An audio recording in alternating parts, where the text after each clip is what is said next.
Welcome back to my channel, guys. My name is Raggy, and today I am bringing you a fun little video in which I am going to be rating the protags from the Final Fantasy series.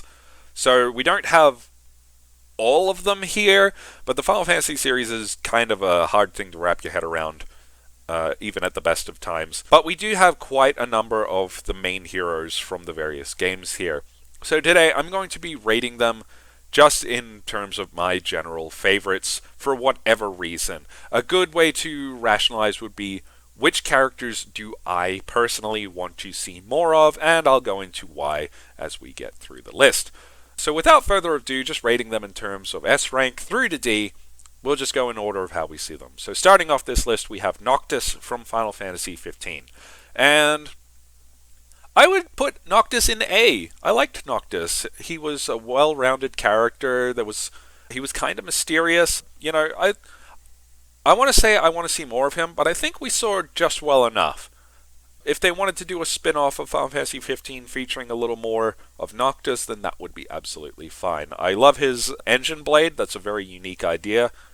His warping ability is really cool. He's a very unique hero.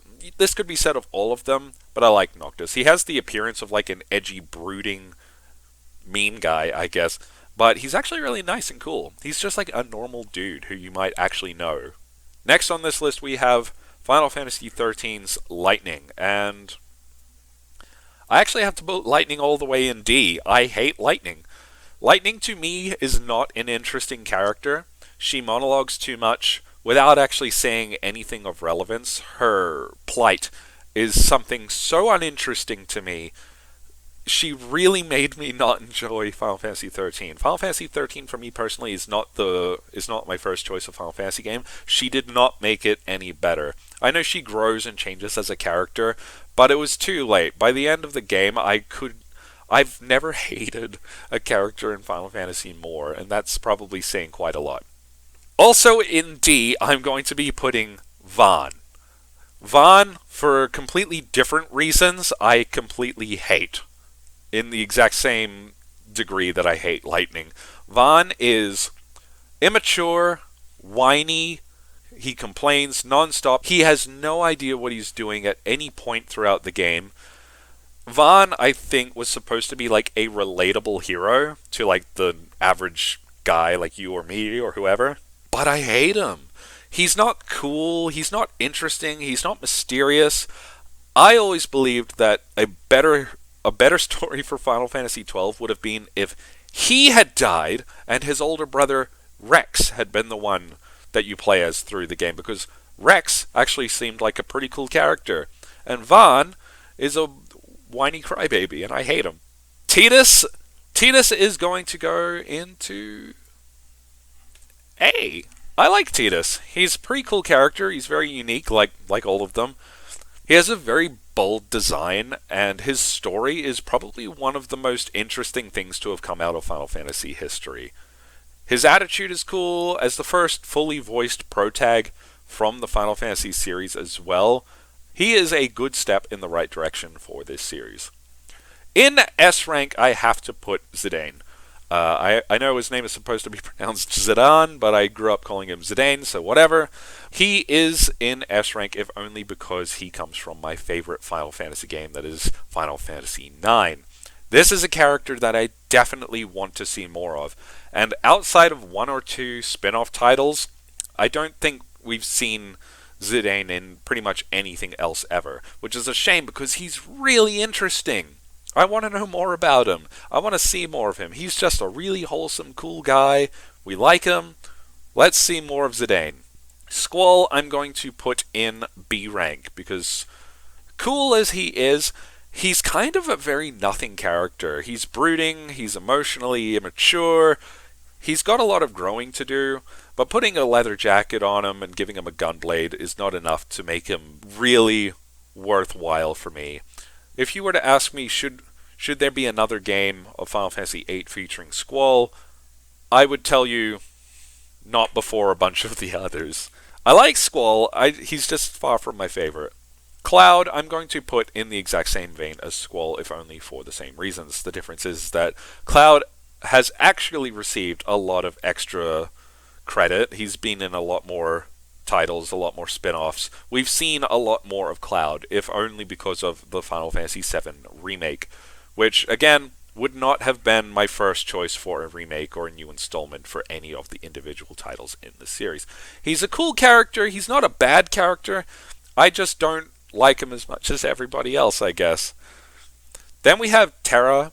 Terra is actually from the one game in the Final Fantasy series that I'm really, really not familiar with, and that is Final Fantasy VI. I know that Final Fantasy VI is a lot of people's favorites. I've played like the first bit, and that was a very long time ago, but I would put her down in the C section if only for that reason. What I've seen of her so far has not been enough to really pique my interest. I don't hate her. I might like her a lot if I play through the whole game, but I haven't had that opportunity yet, and so far I'm not impressed. I'm sorry. Cecil is going to go into A rank. Cecil is very interesting to me. I like the dynamic of alternating between light and dark, or that's something they lean into in the Dissidia series. In his actual main game, he transitions fully from being a Dark Knight to a Paladin, but that's not really something that we've seen in that style of game. Some of the Final Fantasies have job class changing as just a main theme, a main element that is recurring throughout the whole game. But in the case of Final Fantasy IV, that wasn't actually the case, but they kind of treated it like it was, in the sense that he changed his job class from being a Dark Knight to a Paladin, but it wasn't that type of game. It was kind of enigmatic, really, in that Cecil broke the mold a little bit. I always thought he was a lot older than he is. He's apparently quite young. We really like Cecil. He looks cool, he's got a cool theme, and his story, that is Final Fantasy IV, is pretty interesting as well. Final Fantasy IV I would rate as probably the best Final Fantasy I have never beaten, because it's really hard. I got close on the GBA version, and then I got even closer on the original version, or like the PlayStation version, but then I would lose my save data, or something bad would happen, and my last attempt was actually on the DS version, and that version is like impossible. Am I just bad at games? I don't know. I want to beat this game, but for now, it is the best game I've played that I've never beaten. Next on this list, we have the Onion Knight. And the Onion Knight, this is his appearance in Dissidia. Well, this is all of them in Dissidia, right? But the Onion Knight, I'm going to put down in C. I don't hate him, but I don't like him so much for the reason that they gave him an identity. When they remade Final Fantasy III for the DS, they gave the character a name and an identity, and it is nothing like we see here. Onion Knight, as we see him here, was created as kind of a placeholder for the role of Onion Knight, which the character starts off with at the start of the game before they get their first job class. But they changed the character. They gave him an identity, so I don't understand why the series is perpetuating Onion Knight. Luneth, his name is Luneth, right? So, I have mixed feelings about Onion Knight. Definitely not my favorite, though. Here we have the Warrior of Light, and I'm going to put him up in S rank just because he is the original hero from this series, and he started everything. He looks cool, he presents well, his story... It's not much of a story, if I'm honest, but I wish that we saw more of him because he is the original protag of the Final Fantasy series. He should be the cover boy for the series. But more often you see characters like Cloud or Noctis, not so much the Warrior of Light, which I think is kind of a shame. I feel for him, and I want to see a lot more of the Warrior of Light. Then we have Firion, and Firion is also going into S rank. Firion, for me, from Final Fantasy II, is just one of the coolest characters. And this is the definition of a glow-up, because if you remember the original opening sequence for Final Fantasy II on PlayStation, I don't know if you've ever seen it, the character looked very, very different in that version of the game, or he was intended to look very different. But as we see him here, he just looks so gnarly cool. I love that he's got all these different weapons. I love that he's got the cape. I love his cool hat thing. And his attitude in the game, it's pretty vicious. He's a nice guy, but he's got an attitude This is how you do a character. I want to see more of Final Fantasy II. Final Fantasy Strangers of Paradise, or whatever the Final Fantasy 1 spin-off is called, that's good. But let's see something similar for Firion, hey? Let's do a Final Fantasy 2 spin-off. Yes, please.